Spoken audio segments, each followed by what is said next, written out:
জিম্মি মুক্তি ইস্যুতে ব্যাপক হট্টগোল হয়েছে ইসরায়েলের পার্লামেন্টে। বেনিয়ামিন নেতানিয়াহুর বক্তব্য চলাকালে বাধা দেন ক্ষুব্ধ এক বিরোধী নেতা। চিৎকার করে বলেন, প্রধানমন্ত্রী গাফিলতির কারণেই গাজায় মরতে হচ্ছে ইসরায়েলি জিম্মিদের। এমন অভিযোগের জবাবে মেজাজ হারিয়ে চিৎকার শুরু করেন নেতানিয়াহু নিজেও। উত্তপ্ত হয়ে পড়ে পরিস্থিতি।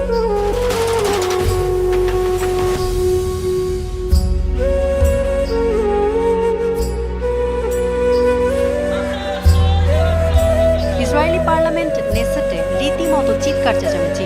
বেনিয়ামিন নেতানিয়াহুর ভাষণের মাঝে বারবার বাধা দিচ্ছিলেন এক বিরোধী নেতা। অভিযোগ, ইচ্ছাকৃতভাবে গাজায় জিম্মিদের মরতে দিচ্ছেন প্রধানমন্ত্রী। এক পর্যায়ে আসন ছেড়ে উঠে দাঁড়ান ক্ষুব্ধ ওই নেতা। ছড়ায় ব্যাপক উত্তেজনা।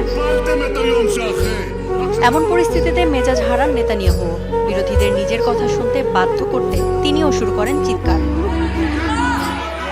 বারবার একই প্রশ্ন করায় বিরোধী নেতার প্রতি ক্ষোভ ঝাড়েন নেতানিয়াহু। এত হইচয়ের মধ্যেও ট্রাম্পের বন্দনা করতে ভোলেননি। চলমান পরিস্থিতি থেকে শিক্ষা না নিয়ে অসল চুক্তির ব্যর্থ দিক নিয়ে কথা বলে যাচ্ছেন। এরপর কি হবে একটি প্রশ্নই করে যাচ্ছেন। এরপর কি হবে তা নিয়ে এরই মধ্যে একটি অসাধারণ ও বিপ্লবী ধারণা দিয়েছেন মার্কিন প্রেসিডেন্ট ডোনাল্ড ট্রাম্প। রাগান্বিত নেতানিয়াহু হামাসকে হুঁশিয়ারি দিতেও ছাড়েননি। বলেন, ছাড় পাওয়া জিম্মিদের রুগ্ন দশার জন্য মাশুল গুনতে হবে হামাসকে। শনিবার মুক্ত হওয়া জিম্মিদের